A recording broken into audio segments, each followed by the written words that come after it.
जैसे आपको मालूम है कि हमारा इलेक्ट्रोस्टैटिक के जो फार्मूला शीट का जो 40 फार्मूले हमने पढ़ने थे, उसका सीरीज स्टार्ट था। आज उसका तकरीबन तीसरा लेक्चर है। आज हम पढ़ेंगे इलेक्ट्रिक फ्लक्स। इलेक्ट्रिक फ्लक्स क्या होता है? असल में हमारे जो लेक्चर होते हैं वो तकरीबन 10 से 15 मिनट या 12 मिनट तक होते हैं मैक्सिमम। तो इस वजह से हम क्या करते हैं, इनको थोड़े बहुत से इसको स्प्लिट करते हैं। वाकई मेरा जो सॉरी मेरी ये कोशिश होती है ताकि मैं आपके लिए वन वीडियो में ये सारा कवर कर लूँ, लेकिन due to the low quality of mobile ऐसा नहीं होता, तो 10-12 मिनट से वीडियो ऊपर नहीं जाती है। ठीक है। अच्छा, electric flux, number of electric field lines passing through a given surface area. किसी गिवन सरफेस एरिया में अगर इलेक्ट्रिक फ्लक्स लाइन दाखिल हो रही है तो हम मतलब है कि फ्लक्स हो रहा है। ठीक है। ये आपके पास क्या है? इलेक्ट्रिक फील्ड लाइंस है। आपके पास क्या है? इलेक्ट्रिक फील्ड लाइंस है। और ये आपके पास एक सरफेस है। अब ये सरफेस आपके पास ये क्या है? एक सरफेस है। अब ये एक सरफेस का जो ऊपर सा हिस्सा होता है इसको हम कहते हैं प्लेन।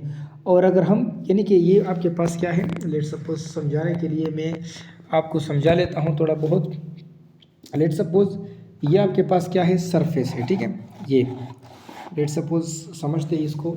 ये आपके पास क्या है? सरफेस है। सरफेस, अब ये सरफेस इस तरह पड़ा हुआ है। अब ये जो मेरी उंगलियां है, ये मेरी जो उंगलियां है, ये आपके पास क्या है? इलेक्ट्रिक फील्ड लाइंस है। ठीक है। अब इलेक्ट्रिक फील्ड लाइंस है। अब ये जो इसका सरफेस है, ठीक है, ये जो पूरा सरफेस है इसको हम कहते हैं प्लेन सरफेस। लेकिन अगर मैं एक ड्रा करूँ इस तरह से, तो इसको हम कहते हैं वेक्टर एरिया ए, या ये इस तरह भी हो सकता है। ठीक है। इस साइड पर भी हो सकता है। इसको हम कहते हैं वेक्टर एरिया ए।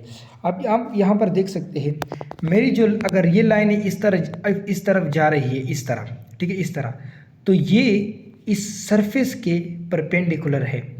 अगर ये लाइनें इस तरह जा रही है तो ये जो आपके पास एरिया वेक्टर है इस तरह, नॉर्मल एरिया वेक्टर, तो ये इसके पैरेलल है।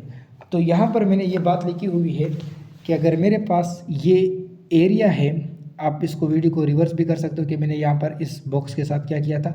तो ये जो एरिया है, एरिया वेक्टर, ये नॉर्मल है और इसके लिए इलेक्ट्रिक फील्ड लाइंस पैरेलल है। और ये जो प्लेन है ये परपेंडिकुलर इसके साथ 90 का एंगल बना रहा है। तो अगर प्लेन में हो तो आप क्या करोगे? प्लेन के लिए इलेक्ट्रिक फील्ड लाइंस परपेंडिकुलर होती है, तो आप इस फार्मूले को इस्तेमाल करोगे। ई ए फ्लक्स, इलेक्ट्रिक फ्लक्स आपके पास होगा ई ए साइन थीटा। साइन थीटा हमेशा परपेंडिकुलर के लिए होता है। अगर आपके पास नॉर्मल एरिया वेक्टर के लिए आप इस्तेमाल कर रहे हो तो आपने इन फार्मूले में कास थीटा लगाना होगा। तो ये थी आपके पास इलेक्ट्रिक फ्लक्स की कहानी। ठीक है। अच्छा, अब हम आएंगे आपके साथ एक और सा कंसेप्ट आपके पास शेयर करेंगे जो आपके लिए इंतहाई ज़रूरी है। ठीक है। अच्छा, वो कौन सा कंसेप्ट है तो समझते हैं। ठीक। अच्छा, सब उसके बाद हम आते हैं इलेक्ट्रिक फील्ड इंटेंसिटी का यूनिट क्या है। तो force upon charges, force Newton है और चार्जेस कूलम है। ठीक है। अगर मैं न्यूटन पर कूलम अगर मैं mm लगा दूँ तो mm कट होते तो कोई इसका यानी एक ही बात है। तो न्यूटन मीटर जूल के बराबर है और मीटर कूलम, दूसरा फार्मूला आ गया। और हमें पता है कि जूल पर coulomb is equal two volt meter, तो वोल्ट मीटर पर मीटर इसका यूनिट है। अच्छा, अब हम आते हैं कैपेसिटर के बारे में। What is capacitor? कैपेसिटर एक ऐसा इलेक्ट्रिकल डिवाइस होता है जो इस्तेमाल किया जाता है, इसको हम इस्तेमाल करते हैं किसको स्टोर करने के लिए? चार्जेस या इलेक्ट्रिकल एनर्जीज को स्टोर करने के लिए जो डिवाइस हम इस्तेमाल करते हैं, इलेक्ट्रिकल डिवाइस, उसको हम कहते हैं कैपेसिटर। इसमें 2 पैरेलल प्लेट्स होते हैं, इनके दरमियान डाइलेक्ट्रिक होना चाहिए ताकि बूस्ट क्या हो, तेज़ परफॉर्मेंस हो, और साथ साथ में इसमें लीड होनी चाहिए। ये आपके पास क्या है? ये आपके पास 2 प्लेट हैं, इनके दरमियान सेपरेशन डी है। तो यहाँ से यह क्या करेगा? ये पॉजिटिव टर्मिनल क्या करेगा? इस प्लेट से इलेक्ट्रॉन को खींचेगा। ठीक है, क्योंकि इन पॉजिटिव टर्मिनल के साथ अंदर सॉल्यूशन में कम इलेक्ट्रॉन है, तो ये पॉजिटिव लेयर हो जाएगी और ये जो ये जो इलेक्ट्रॉन्स यहाँ पर पॉजिटिव पर आएंगे तो इस पर ये वोल्टेज वर्क करेगा इस चार्ज पर, और ये चार्जेस इस सर्किट में फ्लो करेगी और यहाँ पर डिपॉजिट होगी।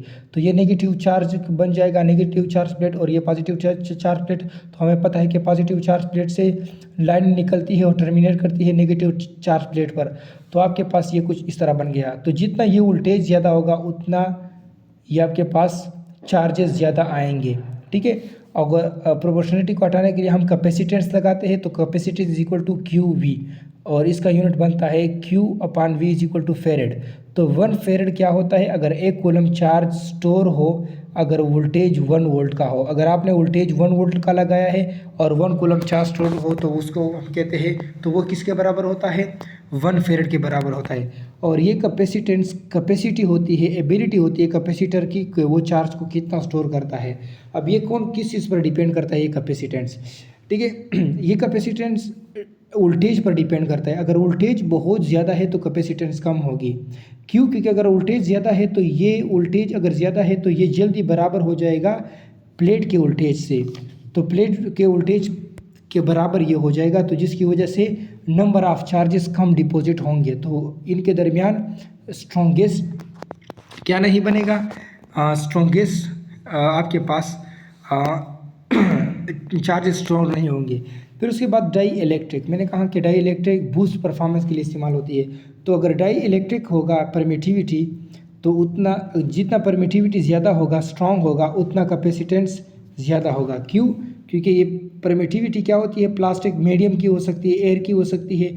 जितना ये ज़्यादा परमिट करेगा उतना कैपेसिटेंस ज़्यादा होगा। क्यों? क्योंकि ये जितना ज़्यादा परमिट करेगा उतना वोल्टेज कम हो जाएगा, ठीक है।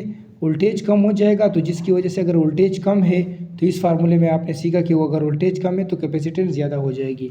अच्छा, एरिया का ऑफ कैपेसिटर, तो अगर कैपेसिटर की एरिया बहुत बड़ी है तो नंबर ऑफ़ चार्जेस ज़्यादा स्टोर होंगे, तो ज़ाहिर सी बात है कैपेसिटेंस भी ज़्यादा होगा।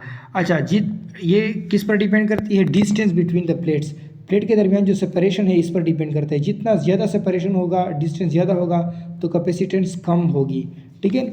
Because when they near more polarization, क्योंकि अगर ये करीब हो गए तो मोर पोलराइजेशन होगी और मोर चार्जेस स्टोर होंगे।